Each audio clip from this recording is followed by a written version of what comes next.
It's Thursday, it's 12:15 and we're live in Westminster.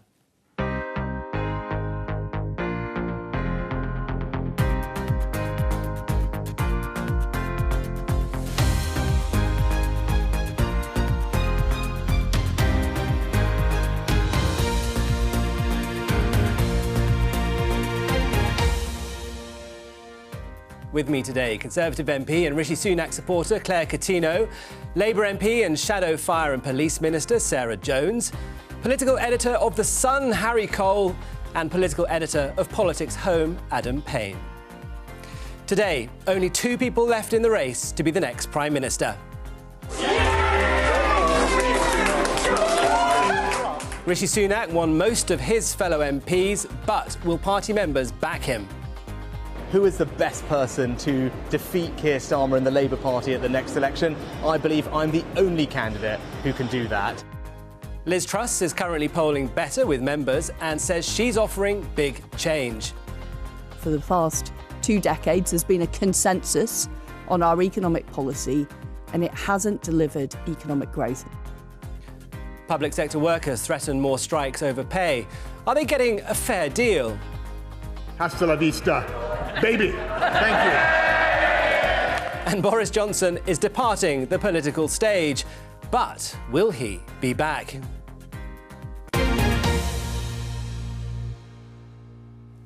Well, good afternoon and welcome to the programme. MPs are heading off on their summer holidays as Westminster begins its recess after a tumultuous few weeks. Boris Johnson has resigned and the Tory party, of course, is now plunged into yet another leadership contest. We now know that either Rishi Sunak or Liz Truss will be the next Prime Minister, and they will spend the summer flogging around Conservative constituency barbecues, hustings and debates trying to win over the Tory party membership. The future of the country is in their hands. Well, let's see what this morning's papers are making of it all. First of all, let's look at the Telegraph. Advantage Truss in the race to be PM. The Times, hasta la vista baby at the top there. Sunak, pick me or lose power is his message. In the Daily Mail, which has been backing Liz Truss throughout the last few days. Truss, I'll hold an emergency tax cut budget. And The Guardian, blue on blue dogfight as Sunak and Truss face off. Well, there's still a very long way to go until the winner's announced on September the 5th. And this has already proved a really volatile contest so far. Adam, how's it looking to you at the moment? Can we detect a likely victor at this stage? Well, Liz Truss is currently the favourite. The recent polling we've had suggests she's the most popular candidate with the members. But what I'd say is that the polling we've had from websites like Conservative Home suggests, to me at least, that the membership hasn't really made up its mind. It's open to changing its mind. And I was reminded this week of the 2005 contest when David Cameron began not very popular with the membership. I think David Davis was initially the popular choice, but as the contest progressed, David Cameron was able to build his support. So while Liz Truss is a favourite at the moment, I think it is a volatile race, it is unpredictable, and I don't think you could describe it as a firm favourite. I think the members are certainly open to listening to arguments, perhaps changing their mind. Harry, pin your colours to the mast. Who's going to win? This thing's wide open. Come on. No, I've given up making predictions this year. It's all. It hasn't proven to be a brilliant track record on that one. Look, it is all to play for. I think really though the next 3 weeks are crucial. Those ballots hit doormats and email inboxes on the 5th of around the 5th of August. Lots of members will vote pretty early on and then go off on their summer holidays and come back in September to find out who has won. So I think Rishi Sunak has got a really crucial 2 weeks. We know who Rishi Sunak, the Chancellor, was. He needs to show who Rishi Sunak, the PM, will be. And it's a big ask in 2 weeks to turn around that lead that Liz Truss, as Adam says, has got with the membership. Yeah, exactly. Claire, you're backing Rishi Sunak, but do you accept he's got an uphill struggle on his hands? Well, look, I think what I've seen from him over the last couple of weeks is this ability to turn things around. If you ask people about 8 weeks ago, they said he was politically dead, and actually he was the favourite of MPs to be Prime Minister. And I think what that has come from is actually his own abilities. He performed amazingly well in the debates. I saw him in all of the hustings that he did. He's a person who's incredibly intelligent and detailed. He has a visible command of detail. And I think that will come out over the next couple of weeks. Sarah, can we get a prediction from you? Well, I don't know who's going to win, but, I mean, whoever wins, it's continuity Boris Johnson, isn't it? I mean, these two have both been right by his side, supporting everything he's done for years. Rishi Sunak as the Chancellor of the Exchequer. Liz has been in government for 10 years, including as Chief Secretary to the Treasury. If either of them were going to fix the economy, they would have done it by now. We've had 12 years of slow economic growth. They've done nothing. They backed all his lies. They followed him to the hilt. It will just be more of the same. And Liz Truss tweeted last night, did you see, by mistake, she tweeted that if she was the next Prime Minister, she would hit the ground rather than hit the ground running. I think she was right. They're absolutely but who would you, if you, dead in the We know water. that one of them will be Prime Minister. Time for a change. We know that one of them will be Prime Minister. You are a bystander in this contest. Who would you prefer to win it? I would prefer there to be a general election and to have a Labour not where we are. government. So this is the choice of two. That is where we are. These are two Prime people who have propped up lies for years, who knew the person that Boris Johnson was and tried to conceal that from the country. The country sees it now. The economy is in such a state in terms of debt, in terms of tax, in terms of the recession coming next year. A lot of this was building up way before COVID hit. The Conservative Party must take the blame for that. These two have been around. Sarah, they've had their time. Penny Mordaunt was the fresh start of the final three. I mean, she hasn't been in Boris Johnson's cabinet. Liz Truss and Rishi Sunak had been until very recently. In terms of your candidate, they can't claim to be a break from the recent past, can they? Well, firstly, I would just say that Boris Johnson's cabinet has been dealing very impressively, I think, with the war in Ukraine and also with COVID. We had the fastest vaccine rollout anywhere in Europe. We were the first people to get out of lockdowns. And actually, if the Labour Party had been in power, we would have stayed in those lockdowns. The economic damage would have been. I'm sure we'll get into all of that. But first, Adam, can you quickly run us through the next few weeks in terms of the timetable of this contest? Phase one is over. MPs have had their say. Now it's over to the members. What happens? So what happens now is Rishi Sunak and Liz Truss are going to partake, I think it's 12 regional hustings around the country. I think the first one next week is in Leeds and the final one's in London at the end of August. So they'll do those hustings to Tory party members, and of course there'll be some TV debates as well. I believe you lot at the BBC are doing one on Monday. As Harry said, ballots drop on August the 5th, so in about 2 weeks' time, and voting closes on September the 2nd. So Tory members, who ultimately, of course, choose the next Prime Minister, have about 4 weeks to decide who they vote for. As I said, voting closes September 2nd, and the result will be announced on September 5th. Yeah, just one point I'm going to make on that is crucially, for the first time ever, though, in one of these races, you can vote online as well as post. And only one of your votes will count, the last one they receive. So you could see members actually changing their mind. They could vote by post early, come back from holiday, and the whole thing's on fire. They can vote by email and correct their vote if they wanted to. Interesting. So, interesting new dynamic to the race. Who might that help? Because presumably ballot papers going out very soon may advantage Liz Truss, because she's ahead in the polls at the moment. Rishi Sunak's got, as we've discussed, got an uphill struggle. He's got a bit of a backstabber narrative that he's got to get rid of. He wasn't the only one that went over the top, but it was the fatal blow for Boris Johnson. He's got the Prime Minister secretly working against him, not that secretly.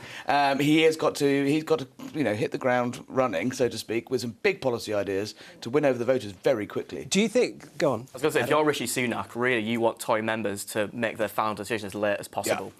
Sort of back end of August. You don't want them submitting their final decisions in the next few weeks, because Rishi Sunak, as the polls show, he has to turn it around with the members. He's going to need time to do that. The longer that goes on as well, the more potentially there is to gaffes, for mistakes, for the pressure to get to people. So, longer helps Rishi. Well, we're joined now too by Vicky Ford, Minister, who is backing Liz Truss in this contest. Welcome to the programme, Vicky. And we're also joined by Sally-Ann Marks, who's the chair of Maidstone and Weald Conservative Association. Good afternoon. Hi. Afternoon. Hello there. Now, Sally-Ann, you backed Boris Johnson in 2019. I think Andrea Leadsom in 2016. Of course, she dropped out, and David Cameron in 2005. So you've been through a lot of these contests recently.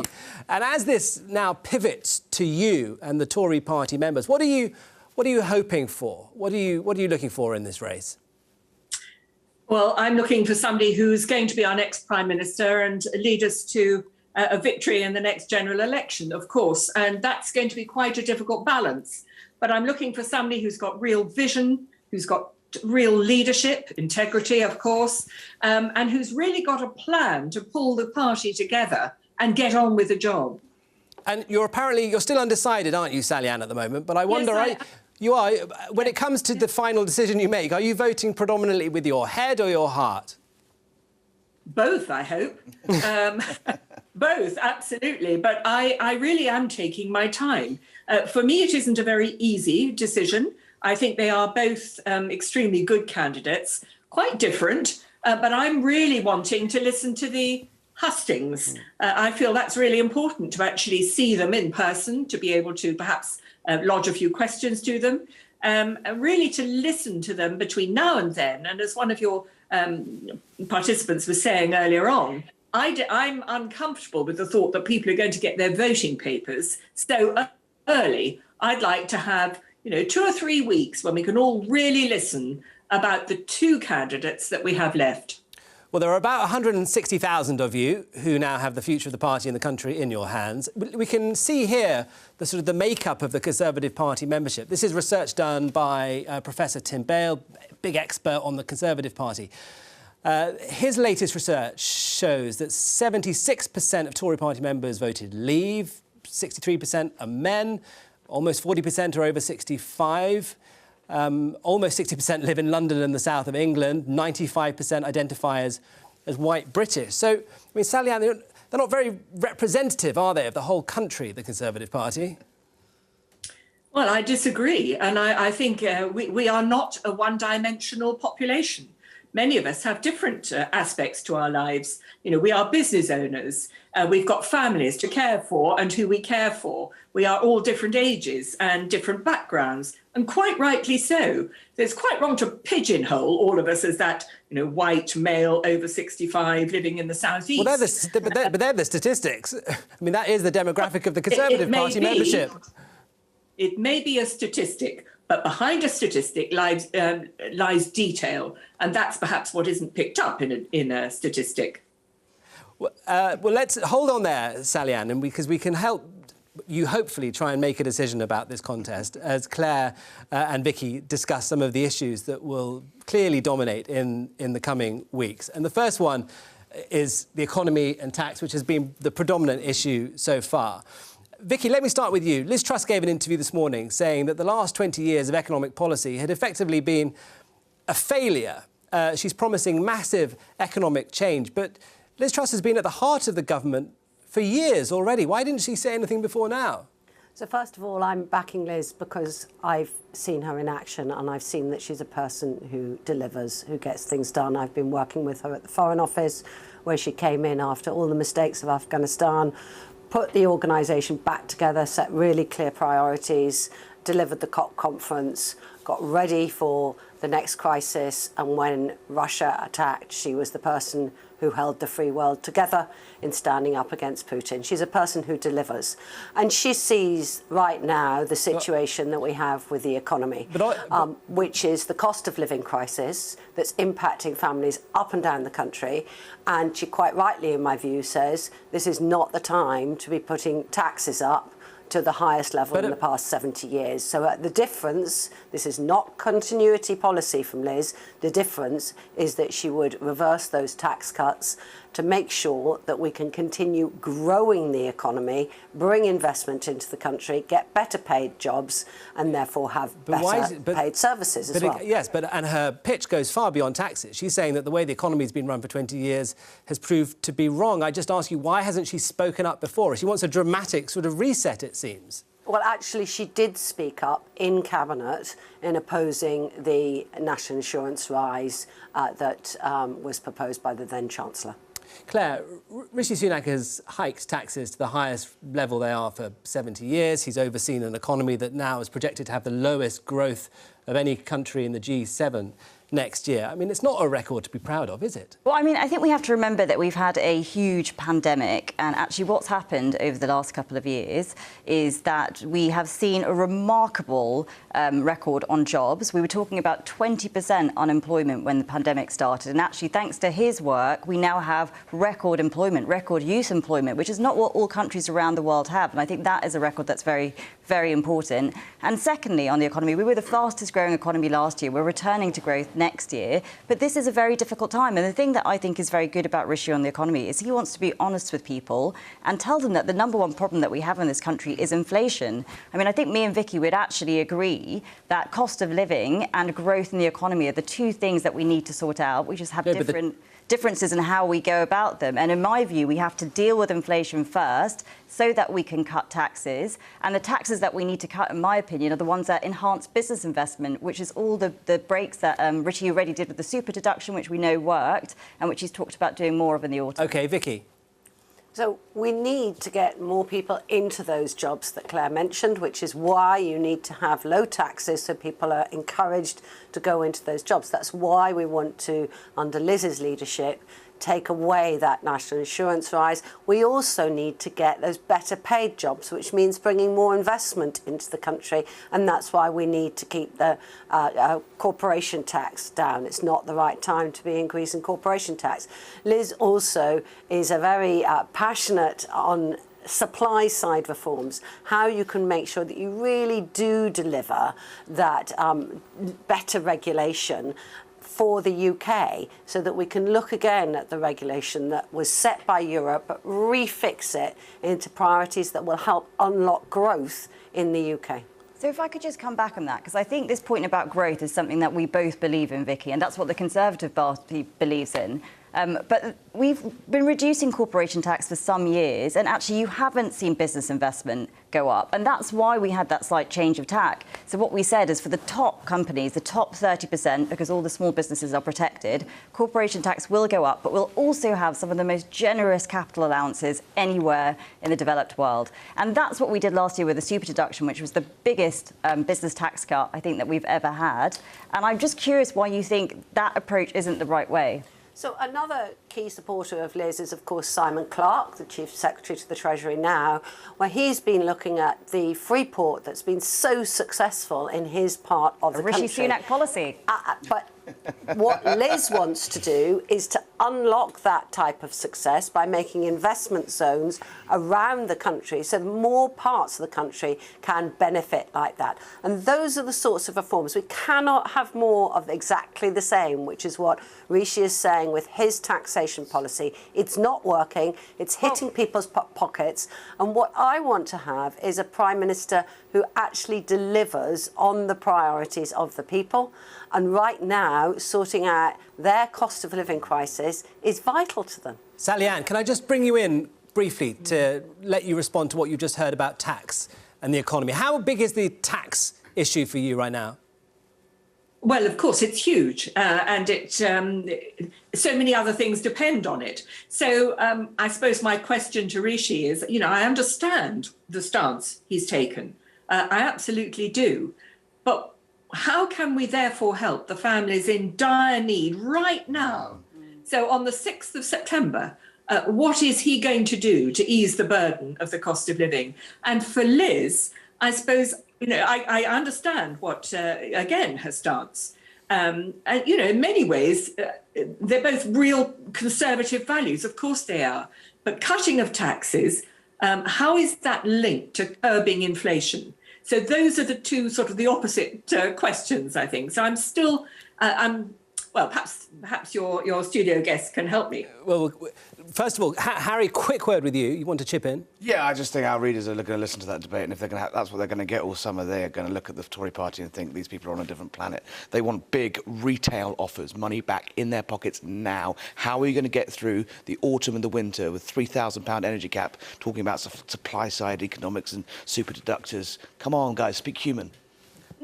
I think that's absolutely right. I think that the minute that the new Prime Minister is announced, that's when the fuel prices will the energy prices will go up, and people will be really struggling. We need an emergency budget. Ideally, we need some action over the summer. But let me Can I quickly ask for a direct response from Claire and Vicky to the point that Sally Ann just made about the cost of living? I actually think that's a completely fair point. And as I said at the beginning, the two things that we need to look at is cost of living and growth. And I think cost of living for families around the country, we know is incredibly difficult at the moment. Inflation is making everyone's bills go up, and I see it in my constituency. Vicky will see it in her constituency. Sarah Vicky, very quickly. Well.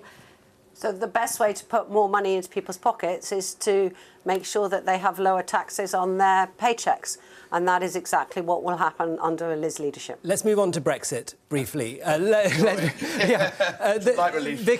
Vicky, this morning Liz Truss said that she got her decision in 2016 to vote Remain wrong. That is the biggest decision the country has taken in decades. What does that say about Liz Truss's judgment? Well, it says about Liz Truss's judgment that she's also a complete Democrat. She totally believes in democracy and the freedom of people to make their own decisions. And that's why she's so passionate about democracy and stands up for Ukraine, for example. But she did vote Remain, as did I. But she's been absolutely focused on, OK, the British people made that decision. How do we make it work? And proven herself and myself wrong, actually. We were wrong. Actually, the economy has not had that kickback from Brexit that had been predicted. And that's partly because Liz has been out there delivering trade deals to make sure that we actually could bring a stronger economy. 4% growth, those trade deals. Claire, your party's most committed Brexiteers are backing Liz Truss. Why don't you think they trust Rishi Sunak to deliver on Brexit opportunities? Well, I mean, I would firstly disagree with that because people like Liam Fox and Dominic Raab are very committed, long-standing Brexiteers who are supporting Rishi. And I would say you have to look at his track record. So if you think about 3 of the regulatory reforms that we've done to unlock the opportunities of Brexit, alcohol duty reform, Solvency II, which I know Harry might say is quite techie, but that would unleash billions of investment in the financial services sector, which can go into the economy. And also free ports, which we've heard is a brilliant policy designed to, reduce deprivation and bring jobs and opportunity to different parts of the country. Those are 3 things which stemmed from Rishi Sunak. So I do think Brexit is safe in his hands. Adam, the referendum was years ago, but how to what extent is it still a fault line within this contest, and why? Well, one observation I'd make of Rishi Sunak's campaign is that he did vote for Brexit in 2016, but I don't think you really associate Rishi Sunak with the Leave campaign because he wasn't as high profile back then as he is now. But also, if you look at who's in his team, you've got Julian Smith, who's been involved in his whipping operation, huge critic of the government's approach to the Northern Ireland Protocol. You've got Simon Hoare in that mix, another huge critic of the government's approach to the Northern Ireland Protocol. Now, we know that Liz Truss endorses and has pursued a pretty hard line with the EU on the protocol, but Rishi Sunak in Cabinet last year was one of the more cautious voices. He was warning against creating a row with the EU, warning about trade implications. So although on the surface, both candidates are sort of promising a continuation of Brexit policy, I think there are nuanced differences between the two, and I think that's why we're in this slightly paradoxical situation where Liz Truss is sort of the Brexit candidate. I think Liz Truss is actually remarkably the first sign that the Tory party is about to heal from its horrendous 40-year-long Brexit war, essentially. And the fact that she is a Remainer, yes, one with the zeal of a convert, but the Tory party could be about to elect a Remainer Prime Minister, which I genuinely thought probably wouldn't happen for a very, very long time. Adam, you mentioned the protocol. Can I quickly ask Claire and Vicky, is there any difference between your 2 candidates on how they would approach this really, really important issue of how to solve the problems at the border with Northern Ireland and improve trade? What would Rishi Sunak do? No, I mean, he's committed to the Northern Ireland Protocol Bill. We've just been passing it through the House this week. It's had full support from colleagues. And actually, what I would say is, I mean, someone mentioned him not having a prominent role in that campaign. He was a very junior MP. He'd only been in Parliament for a year. He was a rising star. And all of his senior people in that time said, you will ruin your career if you back Brexit. And actually, he is a man of courage and conviction. He looked at the situation for himself and he decided to do it anyway. So I think if you think about that commitment to Brexit and who really believes it, Rishi Sunak has done that from day one. Vicky? So Liz Truss is the person who's delivering the Northern Ireland Protocol Bill because it is absolutely vital that we keep our country together. That must be a priority of the Prime Minister, and that must be the priority of the country is keeping us united. She's delivering that bill because that is absolutely vital to keeping the UK together and to keeping peace and security in Northern Ireland. Vicky, let's talk about character. This morning, Liz Truss said she wanted Boris Johnson to continue. She didn't want him to be turfed out, but the verdict of most Tory MPs was that he was unfit to be Prime Minister. Again, what do you think that says about your candidate's judgment? Well, I think in the TV debate that you saw on Sunday, they were all very clear that Boris wouldn't be in their cabinet. But continuing as an MP, Absolutely, if he's still, he's No, it still wasn't. elected. Well, Liz Truss didn't leave the cabinet, and she was asked this morning if he could have continued, and she said yes, she didn't see a problem with him remaining as Prime Minister. So I know that at the time when Rishi and others were saying it's time for him to step down, Liz was also of the same view. But it's absolutely vital and right that Liz carried on as Foreign Secretary in this time. We've got war in Europe. Liz has been the person who's been leading the free world to stand up against Russia, and it's absolutely right that she stayed in post. Can I quickly ask Claire? Rishi Sunak is one of the wealthiest MPs in Parliament, perhaps ever, if you take into account his family's money. Do you think that's going to be a problem for him? Not necessarily in this contest, but as you look towards the general election. Well, look, I don't believe in judging people by their circumstances. I believe in judging them by their actions. And I worked as a very junior Treasury PPS during the pandemic, and seeing the speed at which he created things like furlough, the speed at which he created things like the bounce back loan, that to me showed that he was someone who really, really does get how hard things have been for people. And all of his work ethic, which is well renowned around Westminster, has been focused on trying to help those people. Even the cost of living package this year, lots of people said that's too generous for a Conservative Party, but he knew, and I think we knew, that you had to protect people from destitution and the really hard times that they've got ahead. So I would judge him by those things. Vicky? I think briefly. Liz, absolutely, she said it very clearly. She doesn't come from a traditional Conservative background, but she is totally, firmly committed to the Conservative principles of giving people opportunity all across the country, no matter what their background. She also really gets that the decisions that we make in Westminster affect people's incomes, their families, their family lives. The cost of living crisis is the biggest issue impacting on people right now, and she's the one with the clear economic policy to help deal with it. Harry? I think it would be remiss to not note that the Tory party is about to elect the first British Asian Prime Minister or the third female Prime Minister. And no offence to the Labour Party, that's got some serious catch-up on that. On the Rishi Rich issue, our readers are actually more concerned about the green card than they were about the 3,000 quid suits and the Gucci loafers or Prada loafers, I think they were, on a building site. Actually, I think the richness issue, isn't it? But the American, Californian tech world sort of loyalties, I think, are a little bit more concerning. Quickly, Adam. Thank you. I agree with Harry in that if you look at recent prime ministers, I don't think the public has a problem electing someone who's wealthy. We had a lot of wealthy prime ministers. I think a bigger issue than personal wealth is a sense of hypocrisy or being out of touch, and I think that's different to how much money you have in your bank account. Sally-Anne, you've been listening very patiently to this. Are you any closer after that canter around the issues and hearing from the campaigns to making a verdict about what you're going to do? No, not really. That was a waste of time then. Really good points. And, I know, for instance, Rishi's policy on the furlough was incredibly helpful. I know that from personal experience, and it helped my business at a time when we really needed that. I'm not so interested in people's background. It's where they've come to and what they do and what they offer, sort of the added value that they've put in. So I think both of them have got a really good story to tell. So on that, can I have a plea? And this is speaking as a lowly member. We have a real opportunity to vote for somebody really good to be our Prime Minister.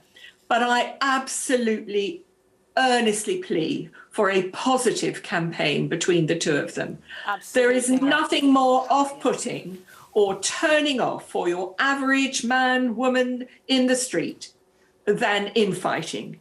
I hate it. Most of us do. It doesn't help the end game. So my plea is build yourselves up, throughout the campaign over the next few weeks.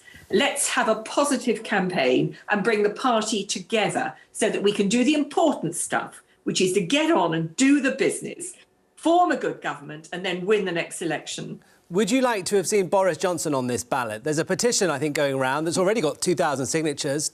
Tory party members saying they'd rather have the current Prime Minister in this race. Well, it's jolly good of those 2,000 people to think that they can change people's minds. I think that ship has sailed. But He did say his most important words at the end was "Hasta la vista, baby." So I don't think we should say never again. And he's got an awful lot to offer, just not now. That was then. We have to look forward now. Are you sorry? Between our two very good candidates. Sorry, Sally-Anne, are you sorry that he's gone? Do you think the party's made a mistake?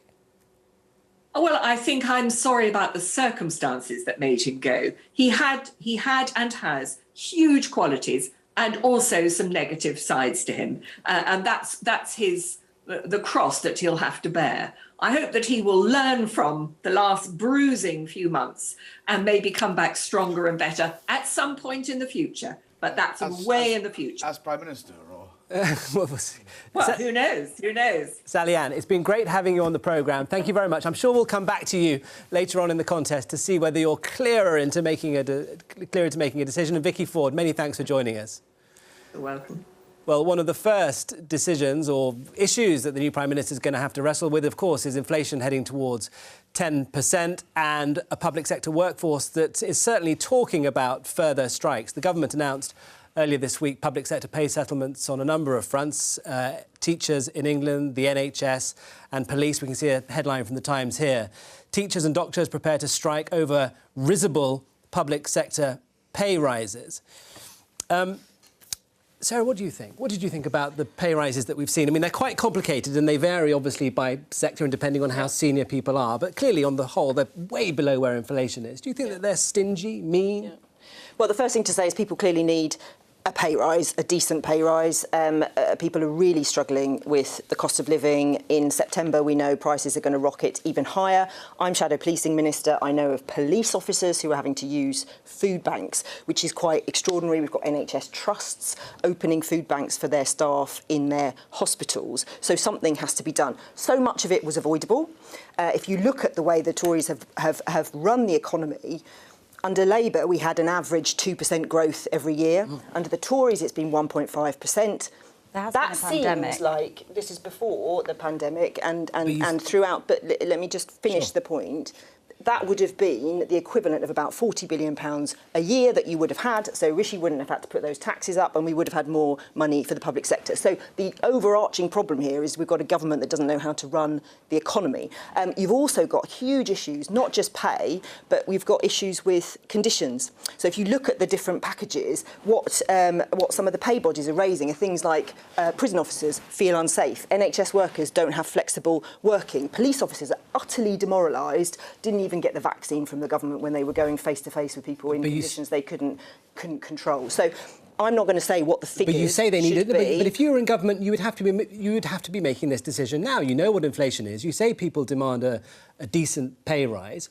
Give me a figure. What do you think it should be? Should it be matching inflation? Of course, I'm not going to give you a figure. That would be completely. But why? Right. I don't know. But why not? Well, are you going to give a figure? Well, I mean, I'll give my answer. But well, I'm giving my answer, which is that there is a negotiation between the unions and between the government and the pay bodies. It is absolutely right that they have that discussion. Do I think they are absolutely right, the unions, to ask for a pay rise? Of course I do. Am I going to give you a figure? No, I'm not. Sadiq Khan, the Labour London Mayor, has said they deserve a pay rise of at least inflation.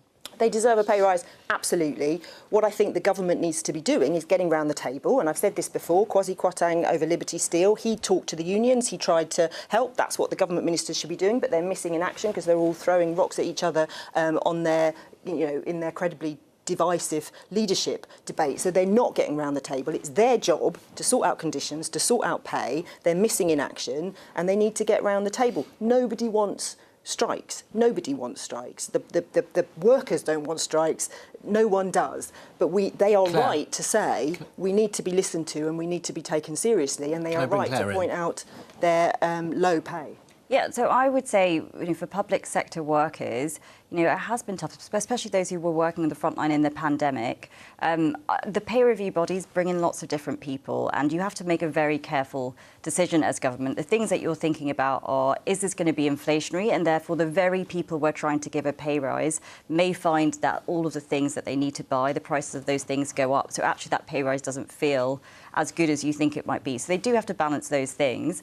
And also, I would just say that one of the things that we did in the cost of living package is anyone anyone who is on a means-tested benefit, which is 1 in 3 people in this country, will be receiving £1,200 of additional support for the cost of living this year. So if you're in a low-paid work in the public sector, you should be getting that support as well as some of the other things that we've set out. It will get swallowed up, though, by the energy increases. I mean, So the energy increase so on high. average is meant to be £1,200. That's why we targeted that support in that way, because Ofgem, if you'll remember, the week before we did that package, said that they thought that was the amount. So that's how it's tried to be worked out, so that we cover off we tried to cover off the people at the bottom and target the support for those most vulnerable households, which I do think is the right way to do this, so that you don't spread inflation, but that you're trying to help the people who need it most. Adam? Well, I'll just come in and say that you look at what awaits for the next few months. I think, got Royal Mail workers going on strike, more railway strikes. Inflation could hit 11% back end of the year. If Russia reduces gas supplies to Europe, the energy crisis will probably continue, if not get worse. And what I don't think has been fully reflected yet in this Tory leadership debate is the absolute scale of the mess that the next Prime Minister is going to inherit in September. I don't think that's been quite captured yet in the debate up to now. Do you think it will come out in the debate, Harry? I hope so. It needs to. And as I said earlier, they're going to look like they're living on cloud nine in Cuckoo Land if they don't start talking about this stuff. One thing I will say, though, £2,000 MPs are getting as a pay rise this year. I think that's a pretty good benchmark, good starting place for the rest of the public sector. Strikes, do you think, are possible later in the year? The National Union of the National Education Union has said they are thinking about balloting. I mean, this could be an immediate crisis, as you said, Adam, that the next Prime Minister has to deal with. Yeah, I think the trades. I think the teachers are on slightly shaky ground here, because having just spent 2 years trying to get kids back up into classrooms, back up and running from the pandemic. There's a huge catch-up and attainment situation in schools. I think they will lose sympathy quite quickly if kids are back at home because of a dispute with the government. Where that anger will fall with the teachers or with the government is a big issue. I mean, the issue with a strike is if a strike is heading our way, it's because the government has failed to sort out their job, which is to get involved, get their hands dirty, and play their part. What is the role of government? Is it an enabler? Is it to drive growth? Is it to just? But there has to be some element of reality in the fact that last time Labour were in charge of an inflationary crisis, we ended up going cap in hand to the IMF. Won't even sit down and have conversations.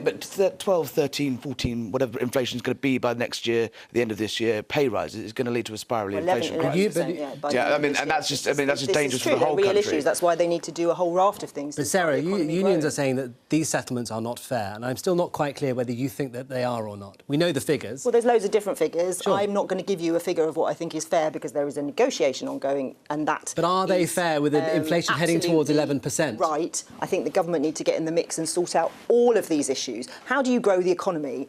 You sell more. Well, the government have completely failed to do that because our exports have collapsed in Europe, and that's Liz Truss's fault for not sorting out the Northern Ireland Protocol. You pay people more, but when you pay people more, you also need to improve productivity. The government's totally failed to train people up and skill people up and improve productivity. Taking the rail unions, they are blocking that productivity as part of the pay dispute. They are refusing to sign up to productivity clauses in the pay dispute. So there has to be some movement on both sides. Well, I think there's a difference between safety and productivity. Now, in the debate there is, but there's also Spanish practices in the railways that belong in a different how century. you improve productivity in a positive way, cutting numbers so that things become unsafe. That's how you do it. They were blocking some changes that would have made it safer. So they were blocking things like census, which means that you wouldn't have people on the tracks. You just said you think they should have a pay rise. So. No, I said actually I thought what they were doing is quite balanced. I was talking about the difficulty that government has to have. I think you actually haven't given an answer at all. Adam, you just come in. Yeah. No, sorry, Claire, you quickly. No, but on this point, I think Harry's right. Some of the things that the unions were blocking would have increased safety for their workers. Well, I'll just say that obviously there is a negotiation, and that's perfectly true. But I think what's clear is that Keir Starmer's quite petrified being accused of being economically reckless, so he's naturally quite reluctant to put figures on things. The idea that Keir Starmer is petrified at this point in time is for the birds. I mean, no, I mean he's scared of the party acquiring a reputation for being reckless. The country has lost faith in the Conservative Party. Doesn't mean they're going to have faith in us automatically, and we need to spend time setting out our positive agenda. But look at this country. Look at our language, our universities, our geography, our skills, our people. We could be making so much more with the economy. And after 12 years of the Conservatives, really, it's hopeless the amount of low growth. But being trusted on the economy is obviously an important part of that rebuild, isn't it? And that's why I was saying that Keir Starmer is very wary of the party's reputation for economic competence. Well, I think that's Rachel why. Reeves is very, very wary of misspending public money. Absolutely, she is. I mean, we've got to keep an eye on fiscal standards, not waste money, make sure we're offering value for money, because taxpayers' money is taxpayers' money. We're moving on. We're moving on. This is not an issue that Boris Johnson will have to worry about anymore. He is off, and as Sally Ann mentioned earlier, he gave some indication that he might be thinking about a return. This was Boris Johnson in the Commons yesterday. Mission largely accomplished. For now, I want to thank you, Mr. Speaker. I want to thank all the wonderful staff of the House of Commons. I want to thank all my friends and colleagues. I want to thank my rival friend opposite, Mr. Speaker. I want to thank everybody here, and hasta la vista, baby. Thank you. Harry, what's he up to? Just wait till the columnist Boris Johnson finds out all the things that Boris Johnson, the Prime Minister, did. He's clearly a man who thinks he's been greatly wronged and taken out by, minor. What he said yesterday about keeping an eye in the wing mirror, in the rearview mirror. He clearly thinks he's a man taken out in the peak in his prime, and he clearly wanted to serve for a very long time. I think he's still coming to terms with that. I think he likes to wind people up a little bit, and so he's dangling this possibility in front of everybody. Back. Adam, is that your reading of it? Yeah, I think it's that. Yeah, I mean, his hero is Winston Churchill, isn't he? And Churchill obviously had 2 stints in Downing Street, but I agree with Harry. I could personally see Johnson resigning at the next election. Of course, there's a small matter of retaining his seat as well, which, on the current trajectory, suggests that's by no means guaranteed at 2024. Claire, do you think it's plausible? I mean, I think Boris is a big figure in this country. He connects to a lot of people that other people don't connect to, and I think we should all respect that. And, I mean, it's up to him to set out what he's going to do. Rishi Sunak didn't respect him. He left the cabinet and brought him down. Well, no, I think you can... I also resigned as well because I had differences with the government, but I don't think that you should completely trash his reputation. And actually, I'm sure whatever he does next, he will do it in his true Boris way. For a very pretty penny. Well, somebody that used to work for Boris Johnson before a massive falling out, of course, was Dominic Cummings, former Chief of Staff, who likes to tweet these days and blog a lot. This is what he had to say yesterday about Liz Truss. He said he knows why Shopping Trolley, his nickname for Boris Johnson, is supporting the human hand grenade, because Boris Johnson knows she's mad and thinks she'll blow and he can make a comeback. Dominic Cummings said she blows up all she touches. Dominic Cummings is a sexist pig, and I think we've heard quite enough from him. He's got some really dodgy views on wanting Zelensky to essentially surrender to Russia. I think he did untold damage to this country over the last year, and I think a spell of silence from him would be appreciated. But he's suggesting that he's quite a toxic influence on this Dominic Cummings is suggesting that Boris Johnson would like Liz Truss to win. It will then fall apart and that this will somehow pave the way for a return. He's been trying to get Rishi Sunak elected for over a year now. Rishi is saying, I haven't spoken to him, but his allies have. His campaign team have been working for him, and he wants Rishi to be the Prime Minister. So he's going to smear anyone that gets in the way of that. Well, on the question of whether Boris is going to come back, the Privileges Committee have said this morning that he is, to answer questions about whether he misled the House. So that will be his first comeback, and I look forward to, hopefully, him giving us some answers there. I suspect he'll have to come back to give some answers on security with his relationship with the Lebedevs and what was said to them and what, state secrets maybe were given over. I suspect there'll be quite a lot of those kind of things he'll need to come back. Do you think it will harm Rishi Sunak's chances that quite a lot of Boris Johnson's remaining loyalists have swung in behind Liz Truss, your opponent? Look, I think firstly, I don't think we should give airtime to people writing nasty things on Twitter. I mean, we get enough of that, and actually we should focus on the real world. And secondly, I think the thing that we have to do now is make the case to people. And with Rishi, I think he's got a really strong argument. He's a very credible person, and he's the only person, I think, who can beat Keir Starmer in the next election, and that's the message that we'll be taking out to people. Well, I'm not sure it would be wise for the Tory party to welcome back Boris Johnson. He is very unpopular at the moment. I'm not sure the British public would relish his return. I think if the Tory party's serious about a period of quiet silence, perhaps might be at least for a while.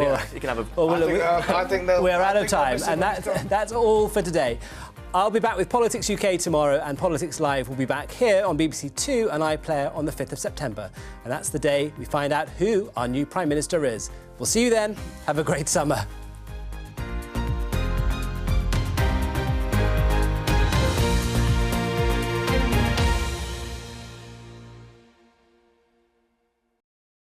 Hello, welcome to my city, welcome my place, welcome.